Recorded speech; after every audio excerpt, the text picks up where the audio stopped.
Welcome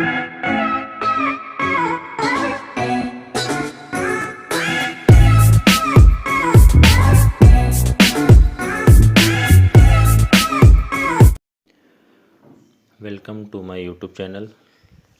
आज हम अपने यूट्यूब चैनल के माध्यम से एडेड जूनियर भर्ती परीक्षा 2021 में विज्ञान विषय वर्ग की प्रश्नावली टॉपिक वाइज लेकर आए हैं। तो आपका जो फर्स्ट टॉपिक है वो है दैनिक जीवन में विज्ञान महत्वपूर्ण खोज। दैनिक जीवन में विज्ञान महत्वपूर्ण खोज, मानव विज्ञान एवं प्रौद्योगिकी। तो आपका फर्स्ट क्वेश्चन है, निम्नलिखित में से क्या विज्ञान की प्रकृति के संदर्भ में सही नहीं है।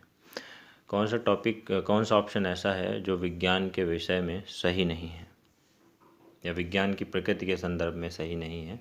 फर्स्ट ऑप्शन है विज्ञान हमेशा अस्थायी होता है, बिल्कुल होता है। विज्ञान संदेहवाद को बढ़ावा देता है। विज्ञान तथ्यों के समुच्चय के समतुल्य है। विज्ञान सीखने के अंतःविषयक क्षेत्र है। कौन सा ऑप्शन सही होगा?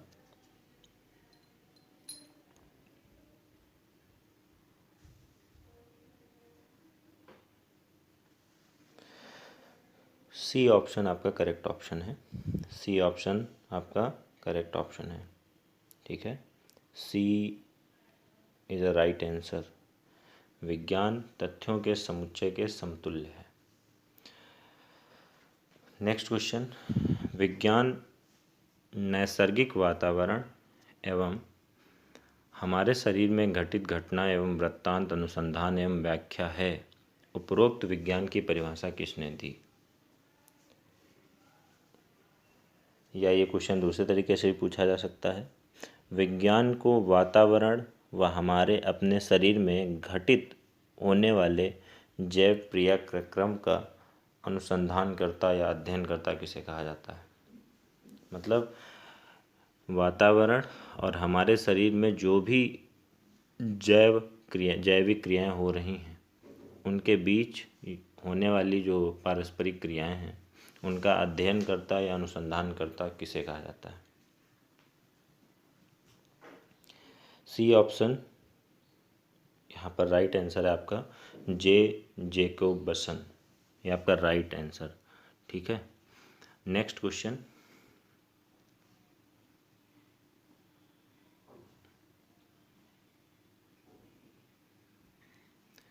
घाव का अध्ययन क्या कहलाता है? घाव का अध्ययन क्या कहलाता है?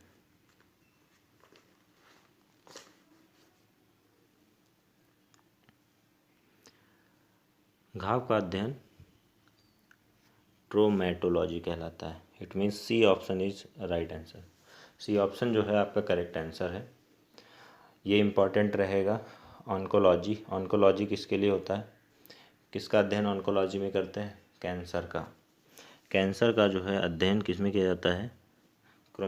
ऑन्कोलॉजी में। और डर्मेटोलॉजी स्किन डिपार्टमेंट, त्वचा से रिलेटेड जितनी भी समस्याएं हैं या त्वचा का अध्ययन जहाँ किया जाता है उसे हम लोग क्या बोलते हैं? डर्मेटोलॉजी।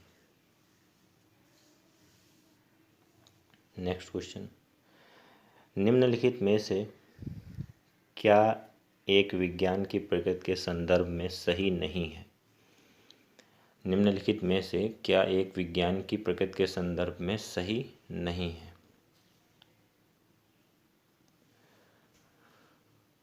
टिक करिए। Correct answer option number D, विज्ञान की प्रकृति स्थिर है। ये विज्ञान के संदर्भ में बिल्कुल सही ऑप्शन नहीं है, क्योंकि विज्ञान हमेशा नई नई खोजें करता है, तो उसकी प्रकृति कैसे स्थिर हो सकती है? तो करेक्ट आंसर कौन सा होगा? D answer. रेशम पालन क्या कहलाता है? नेक्स्ट क्वेश्चन है, रेशम पालन क्या कहलाता है? एपीकल्चर, पीसीकल्चर, सेरीकल्चर और एग्रीकल्चर।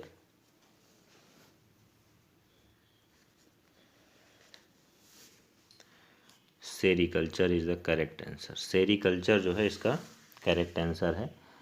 रेशम पालन सेरीकल्चर कहलाता है। ठीक है, सेरीकल्चर यहाँ पर करेक्ट ऑप्शन होगा आपका। कुछ फैक्ट इससे रिलेटेड हम आपको बता दे रहे हैं। भारत रेशम उत्पादन में विश्व में 5वें स्थान पर है। ठीक है, रेशम उत्पादन की अगर बात करें तो भारत विश्व में 5वें स्थान पर है। कुछ प्रजातियां आपको पता होनी चाहिए। रेशम कीट की 4 प्रजातियां पाई जाती हैं। जो भारत है, इंडिया है हमारा, इंडिया में रेशम कीट की कितनी प्रजातियां मिलती हैं? 5 प्रजातियां मिलती हैं। Number first Bombyx mori. Number first क्या है? नंबर फर्स्ट आपका है Bombyx mori. Bombyx mori, Bombyx mori, इसी को बोला जाता है शहतूत का रेशम कीट। क्या बोलते हैं? पहली प्रजाति है ये, जिसे शहतूत का रेशम कीट भी कहते हैं। दूसरा एंथेरिया पैफिया। Antheraea Antheraea पैफिया। एंथेरिया पैफिया, इसे टसर रेशम कीट कहा जाता है। इसे टसर रेशम कीट कहा जाता है। मतलब बॉम्बिकस मोराई शहतूत का रेशम कीट है और एंथेरिया पैफिया जो है आपका टसर का रेशम कीट है। नेक्स्ट नंबर थर्ड जो इसकी जाति है फ्लोसामिया रिसिनी। फ्लोसामिया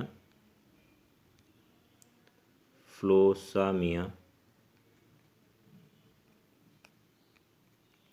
फ्लोसामिया रिसिनी। फ्लोसामिया रिसिनी, इसे कोसा रेशम कीट बोला जाता है। क्या बोला जाता है? कोसा रेशम कीट। कोसा रेशम कीट। और लास्ट है एंथीरिया असामा। लास्ट स्पीसीज जो है उस स्पीसीज को हम लोग क्या बोलते हैं? एंथीरिया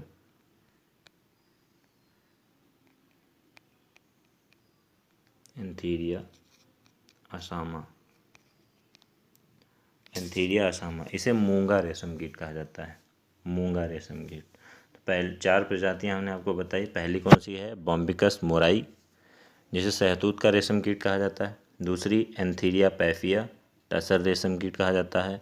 फ्लोसामिया रिसिनी, कोसा रेशम कीट। और एंथीरिया असामा, मूंगा रेशम कीट के नाम से इसको जानते हैं। क्लियर है? तो रेशम कीट, रेशम पालन क्या कहलाता है? सेरीकल्चर। एपीकल्चर क्या कहलाता है? अब एपीकल्चर भी कई बार पूछा गया है एग्जाम में। तो एपीकल्चर क्या कहलाता है? एपीकल्चर होता है आपका मधुमक्खी पालन। मधुमक्खी पालन से संबंधित है एपीकल्चर। ठीक है।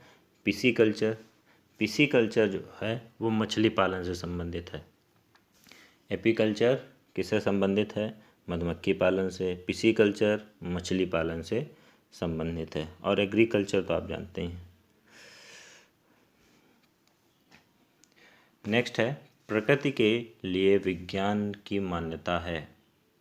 प्रकृति के लिए विज्ञान की मान्यता है।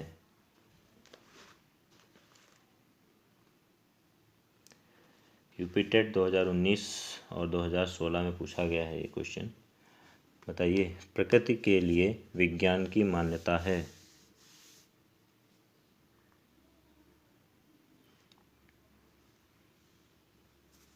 ऑप्शन करेक्ट है आपका अंतरिम। अंतरिम। ठीक है। निम्न में से विज्ञान की कौन सी प्रकृति है? निम्न में से विज्ञान की कौन सी प्रकृति है?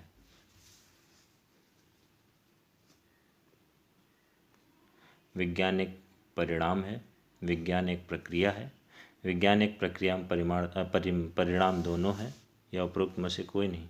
तो दोनों ही है। चाहे उसको आप परिणाम कह लो या एक प्रक्रिया कह लो, तो आपका कौन सा ऑप्शन सही होगा? यहाँ पर C option is the correct answer. ठीक है, विज्ञान प्रक्रिया और परिणाम दोनों ही है। Next question.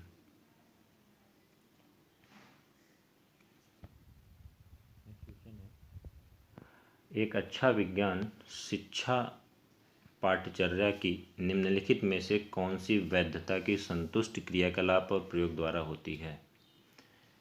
एक अच्छी जो विज्ञान है, विज्ञान शिक्षा पाठ्यचर्या कि कौन सी वैधता की संतुष्ट क्रियाकलाप और प्रयोग द्वारा होती है। पहला ऑप्शन है ऐतिहासिक, पर्यावरण संबंधी, प्रक्रियात्मक या संज्ञानात्मक।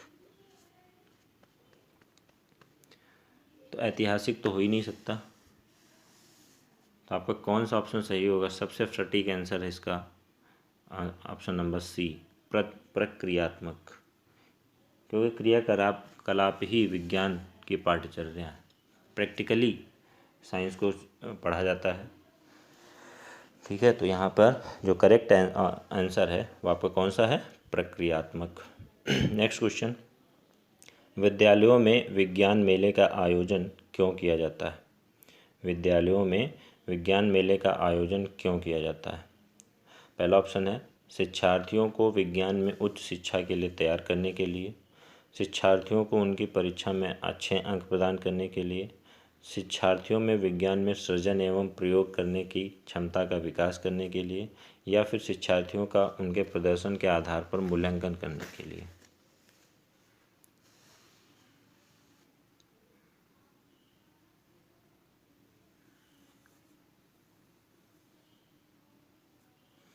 करेक्ट आंसर आपका कौन सा है? सी, शिक्षार्थियों में जो है विज्ञान में सृजन एवं प्रयोग की क्षमता का विकास करने के लिए। क्योंकि जब विज्ञान मेला लगता है तो अपनी अपनी स्पर्धा के अनुसार लोग अपनी अपनी विज्ञान की परियोजनाएं प्रस्तुत करते हैं, जिनको देखकर प्रतिभाशाली बालक जो हैं उनमें सृजनात्मकता और प्रयोग करने की क्षमता का विकास होता है। इसलिए ऑप्शन नंबर सी आपका करेक्ट आंसर है। नेक्स्ट, उच्च प्राथमिक स्तर पर विज्ञान पाठ्यचर्या की संज्ञानात्मक वैधता का अर्थ यह है कि उसे सार्थक और वैज्ञानिकतापूर्ण सही तथ्यों को संप्रेषित करना चाहिए, उसे आयु के अनुरूप होना चाहिए, उसे शिक्षण में समुचित शिक्षण शास्त्रीय प्रक्रियाओं का प्रयोग करना चाहिए, उसे बच्चे को इस योग बनाना चाहिए कि वे विज्ञान को एक सामाजिक उद्यम के रूप में देखें। तो बताइए करेक्ट आंसर।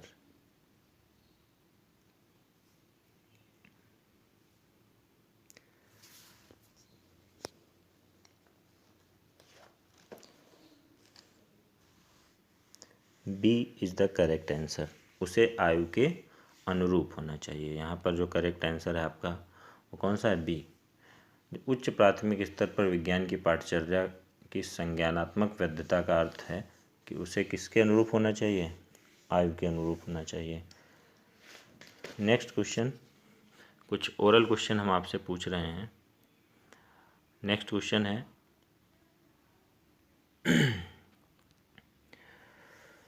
चींटियों के अध्ययन को क्या कहते हैं?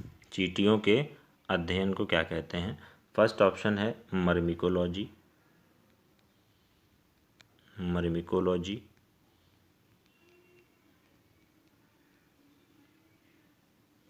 सेकेंड ऑप्शन है हर्पैटोलॉजी, हर्पैटोलॉजी। नेक्स्ट ऑप्शन है निमेटोलॉजी,